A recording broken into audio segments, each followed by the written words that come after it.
Excuse me. I'm sorry.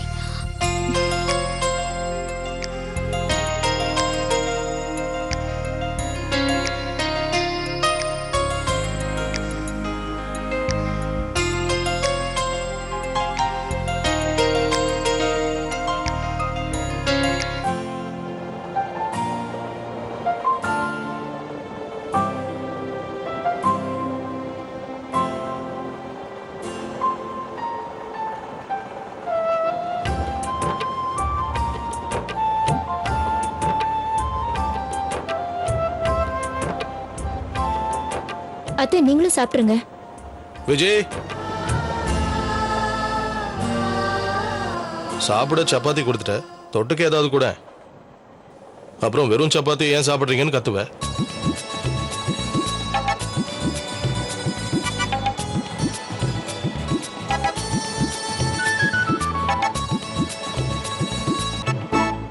அத்தை உங்களுக்கு ஞாபகம் இருக்கா? போன வருஷம் நாம எல்லாரும் இதே மாதிரி நம்ம குலதெய்வம் கோயிலுக்கு போயிட்டு திரும்பி வந்துட்டு இருக்கும்போது நம்ம பிரதீப் தம்பியோட காதல் கதை வெளியே வந்தது.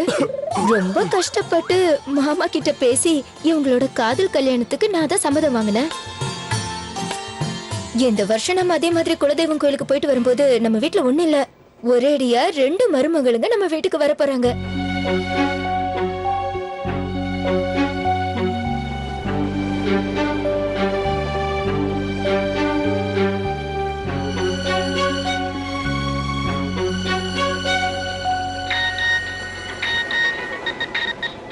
அவதானே போன் பண்ற? இந்த காலத்து பொண்ணுங்களுக்கு கூச்சமே கிடையாது. இன்னும் கல்யாணமே ஆகல, அதுக்குள்ள இவ்வளவு போனு.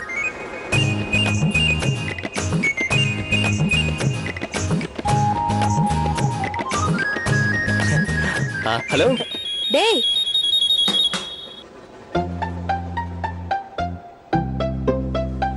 பாத்ரூம் போயாச்சா? ஜிப்பு போட மறந்துடுவியே. வா கை கழுவ வா. அம்மா அது என்ன? அது ஏசி கம்பார்ட்மெண்ட். அருண்,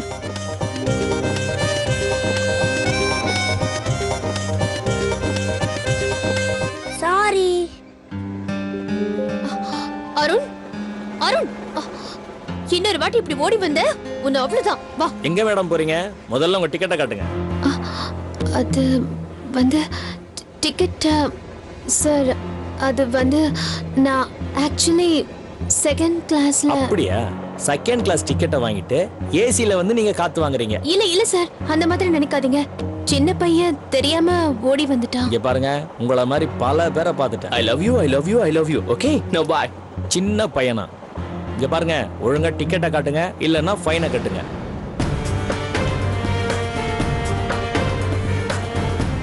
காலேஜ்ல இந்த ஹாக்கி டீம் கேப்டன். பாலை எப்படி அடிக்கணும்னு எனக்கு தெரியும். Hello TTR sir.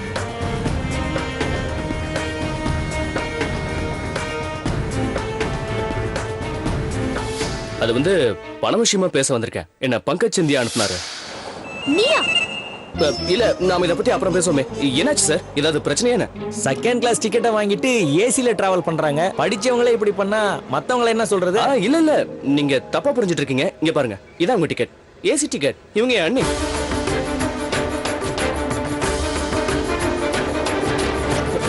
அவங்க பேர் என்ன? விஜய் சார். நான் தான் முதல்ல சொன்னல, நாங்க ஃபேமிலியா வந்திருக்கோம் சார். சாரி மேடம், நீங்க சரியா பதில் சொல்லாதனால வித்தவுட்ல வரீங்களோன்னு நான் தப்பா நினைச்சிட்டேன். இந்தாங்க. தேங்க்யூ.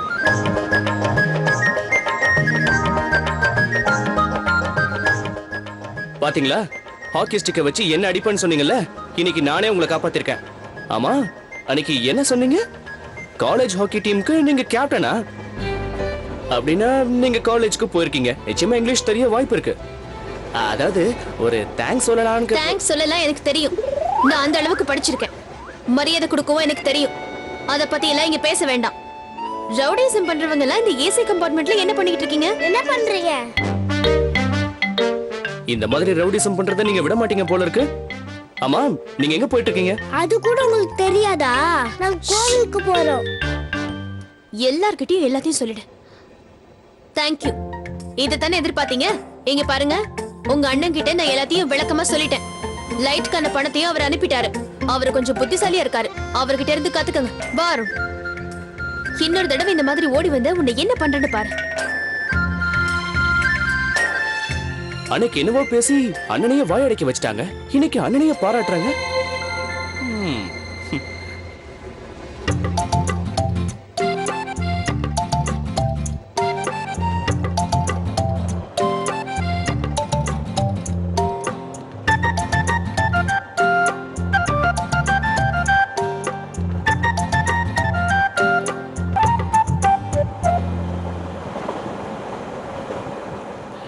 அன்னைக்கு அந்த மால்ல ரகுராமனை பார்த்ததுக்கு அப்புறம் நம்ம ஆர்த்தி கிட்ட கல்யாண விஷயத்தை பத்தி பேசுறதுனாலே எனக்கு ரொம்ப பயமா இருக்கு.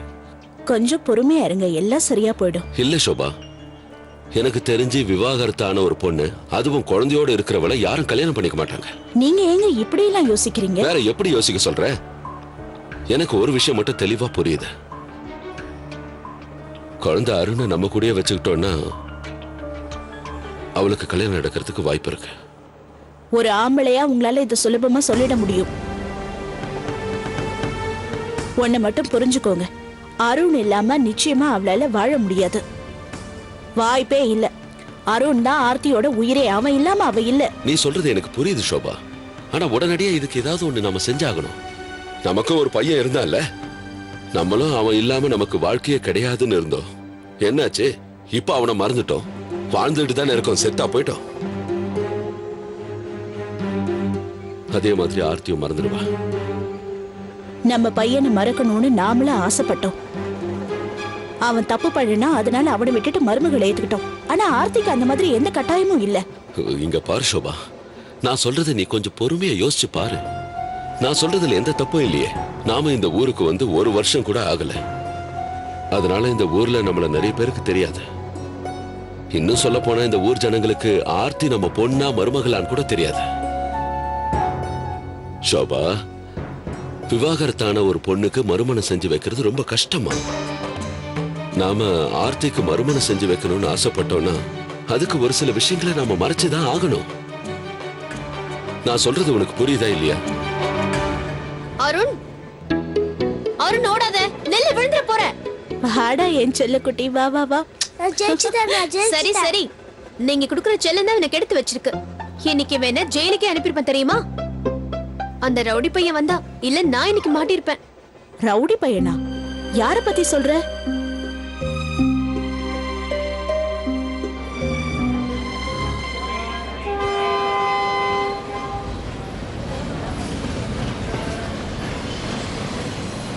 மா அம்மா, நான் சொல்றத புரிஞ்சுக்கங்கம்மா. ஒரு காரணத்தோட தான் சொல்றேன். அந்த பொண்ணுகிட்ட ஏதோ ஒரு விஷயம் இருக்கு. என்ன ஒரு வேகம், எல்லாரையும் பயமுறுத்துறா. அதே நேரத்துல ரொம்ப அப்பாவியாவும் இருக்கா. மத்தவங்களுக்கு உதவி செய்யறதுல முதல் ஆளா இருக்கா. ஆனா அவ ஹஸ்பண்ட் இல்ல.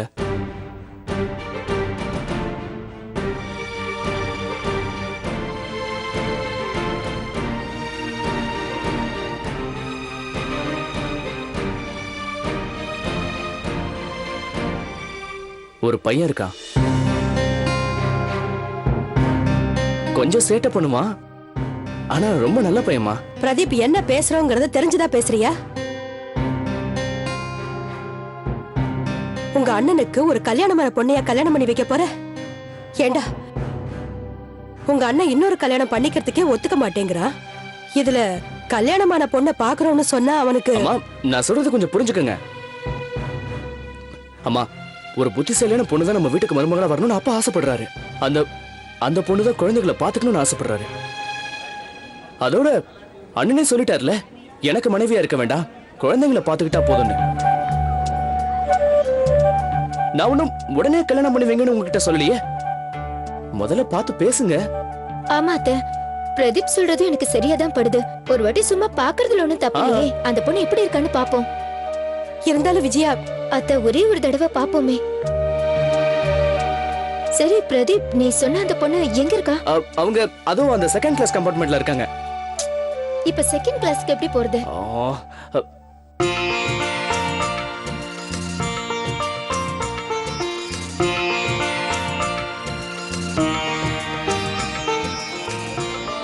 செகண்ட் கிளாஸ்க்கு போக முடியலன்னா என்ன அவங்கள எங்கேயே பார்க்க முடிஞ்சா ஓகேவா? என்ன சொல்ற? வாங்க நான் காட்டுறேன். அனி அம்மா வாங்கம்மா, சொல்றேன் வாங்க.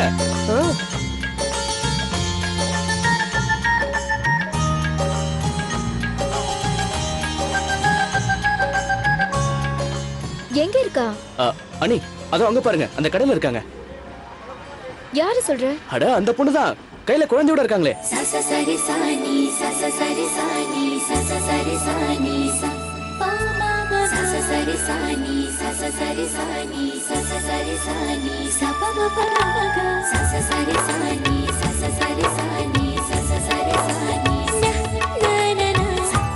பாக்குறதுக்கு என்னமோ ரொம்ப அழகா தான் இருக்கா.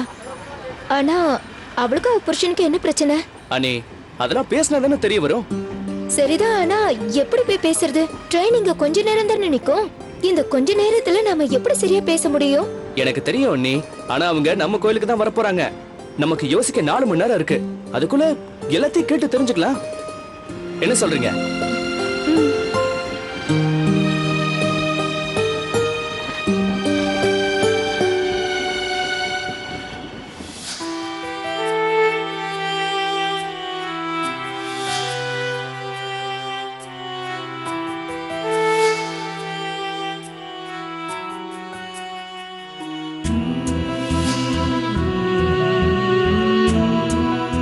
என் குழந்தைங்களை உங்களால பாத்துக்க முடியலன்னா என்கிட்ட வெளிப்படையா சொல்லிடுங்க.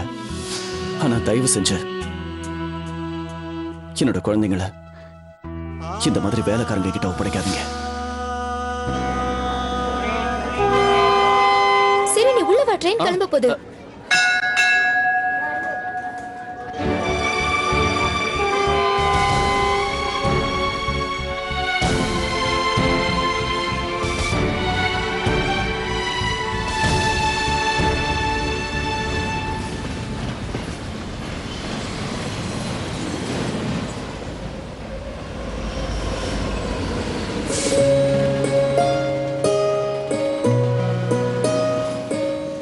மாமியாரும் மருமகளும் வெளியே என்ன பேசிட்டு இருந்தீங்க? நாங்க என்ன பேசினா உங்களுக்கு என்ன வந்தது? தேவையான விஷயமா இருந்தா உங்களுக்கு சொல்லுவோம். கல்யாணம் ஆகி 12 வருஷம் ஆயிடுச்சுன்னா இப்படிதான் போல இருக்கு. எந்த கேள்விக்கும் சரியா பதிலே வரதில்ல. எடக்கு முடக்க ஏதாவது சொல்ல வேண்டியது. சரியான பதில் சொல்லணும்னா கேக்குற கேள்வியும் சரியா இருக்கணும்ல. விஜி, அதோ வந்துட்டேன் அத்தை. சொல்லுங்க அத்தை. வா அந்த பொண்ணோட அம்மா கிட்ட போய் பேசி பார்க்கலாம்.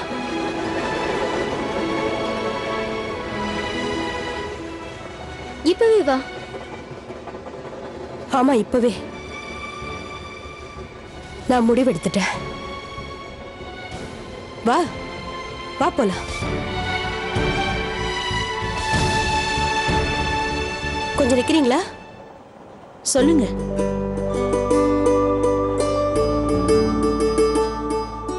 வணக்கங்க, நான் மிஸ்ஸஸ் சந்தியா. மிஸ்ஸஸ் சந்தியா? தப்பா எடுத்துக்காதீங்க, கேள்விப்பட்ட பேரு தான். ஆனா அதனால பரவாயில்ல. நாங்க தான் சந்தியா டென்ட்டோட ஓனர். உங்க கம்பெனில இருந்து தான் எங்க கம்பெனிக்கு லைட்ஸ் வருது. ஓ அப்படியா? வணக்கங்க. வணக்கம். என்னாச்சு ஷோபா? என்னங்க? எவ்வளவு நேரமா நான் வெயிட் பண்ணிட்டு இருக்கேன். இது என்னோட கணவர். வணக்கங்க, என் பேரு திலீப் குமார். வணக்கங்க. இது என் மருமக விஜயா. வணக்கம். நான் மிஸ்ஸஸ் சந்தியா. தெரியும் தெரியும், சந்தியா டென்ட்டோட. அது வந்து உங்ககிட்ட ஒரு முக்கியமான விஷயம் பேசணும். உங்களுக்கு எதுவும் ஆட்சேபனை இல்லைன்னா உட்காந்து பேசலாமா?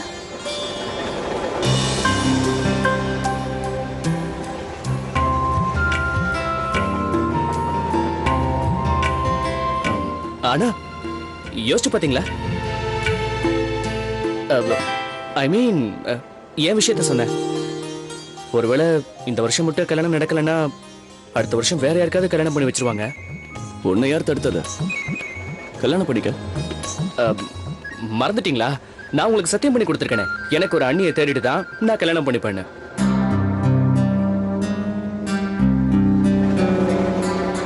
ஆனா ப்ளீஸ் நீங்களே சொல்லுங்க, உங்களுக்கு என்ன மாதிரி பொண்ணு வேணும்? நான் கண்டுபிடிக்கிறேன்.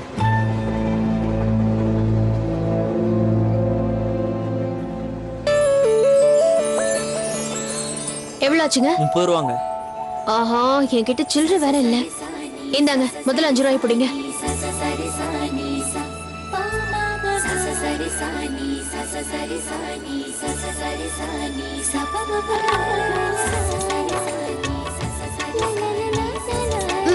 இந்தாங்க 25 5 30. தேங்க்யூ. அருண், சீக்கிரமா சாப்பிட்டுட்டு அம்மா கூட கீழே வந்து உட்காரணும், சரியா? Cutlet cutlet. அண்ணா ஒரு பிளேட் கொடுங்க.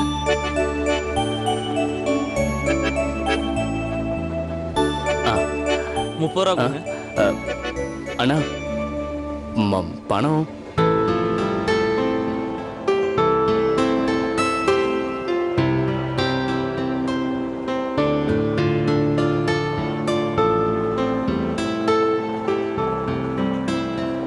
அண்ணா ஒரு நிமிஷம்.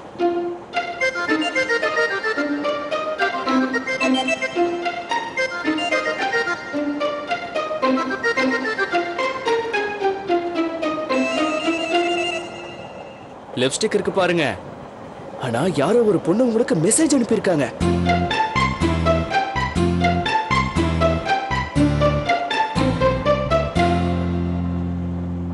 சாரி.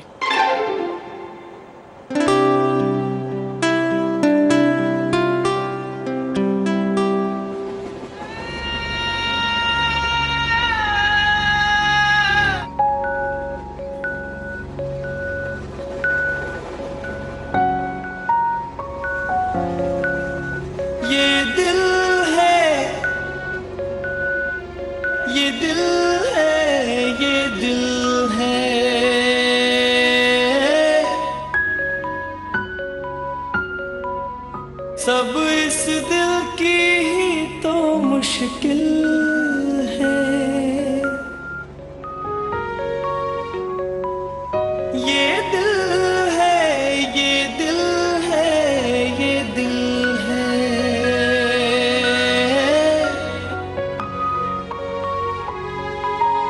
सब इस दिल की ही तो मुश्किल है.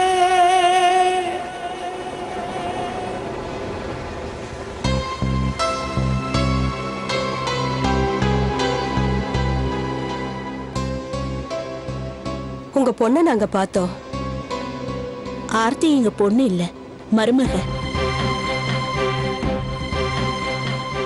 அப்புறம் அந்த குழந்தை இருக்கான்ல, அவ எங்க பேரன் அருண். ஆனா ஆர்த்தியை நாங்க மருமகளா இல்ல, மகளா தான் பாக்குறோம். எங்க ஆர்த்திக்கு மறுமணம் செஞ்சு வைக்கலான்னு பாக்குறோம். நாங்களும் அது விஷயமா தான் உங்களை பார்த்து பேசிட்டு போலான்னு வந்தோம். என் குழந்தைனார் ராஜேஷ் அவரோட மனைவிய 3 வருஷத்துக்கு முன்னாடி அந்த கடவுள் அவர்கிட்ட எடுத்துக்கிட்டாரு.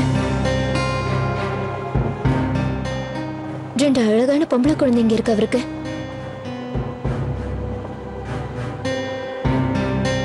அவருக்கு என்ன வயசு இருக்கும்? 30 வயசு. இங்க பாருங்க, எவ்வளவோ வரன்கள்லாம் வருது. ஆனா என் பையன் சொல்றது என்னன்னா, வரவ அவனுக்கு மனைவியா இருக்கிறத விட அவன் குழந்தைங்களுக்கு அம்மாவா இருக்கணும்னு ஆசைப்படுறான். நீங்க மேற்கொண்டு பேசணும்னு நினைச்சீங்கன்னா ஊருக்கு போனதும் ஆர்த்தியோட ஒரு நல்ல போட்டோ எங்களுக்கு அனுப்பி வைங்க. நாங்களும் ராஜேஷோட போட்டோவை உங்களுக்கு அனுப்பி வைக்கிறோம். நாங்க எல்லாரும் இப்ப எங்களோட குலதெய்வம் கோயிலுக்கு போயிட்டு இருக்கோம். ஒருவேளை வாய்ப்பு கிடைச்சதுன்னா அவங்க 2 பேரையும் அங்க ஒருத்தர் பார்க்க வச்சு 2 பேரையும் பேச வச்சுட்டோம்னா. வேண்டாம் விஜி, அந்த மாதிரி பண்ண வேண்டாம். நான் ராஜேஷ் கிட்ட இத பத்தி பொறுமையா பேசலாம்னு நினைக்கிறேன். அவசரப்பட வேண்டாம். நீங்க தப்பா எடுத்துக்கலன்னா உங்ககிட்ட ஒண்ணு கேட்கலாமா? உங்க பையனுக்கு என்ன ஆச்சு?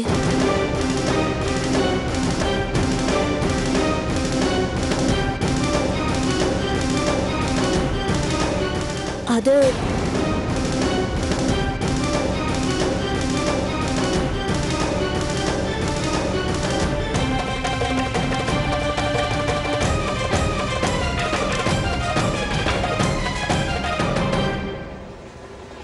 தப்பா எடுத்துக்காதீங்க.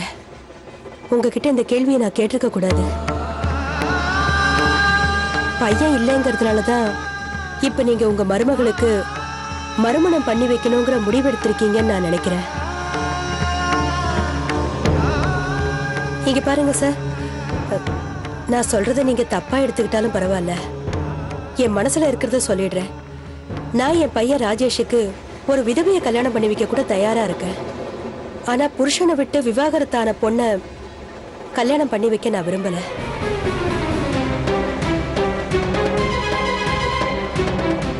இங்க பாருங்க, நீங்க சரி, அவங்க சொல்றது சரிதான்.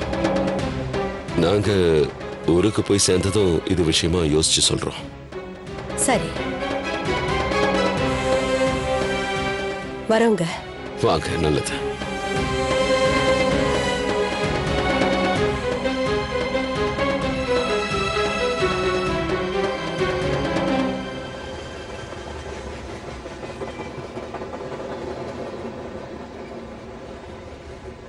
எதுக்கு என்ன தடுத்தீங்க? அவங்க தப்பா நினைச்சுக்கிட்டாங்க பாருங்க. ஆர்த்தி விதவை இல்லைங்கிற உண்மையை அவங்க கிட்ட சொல்லிருக்கலாம்ல. ஷோபா, நான் என்ன செஞ்சனோ அதான் சரி. நான் சொல்றது தயவு செஞ்சு புரிஞ்சுக்க.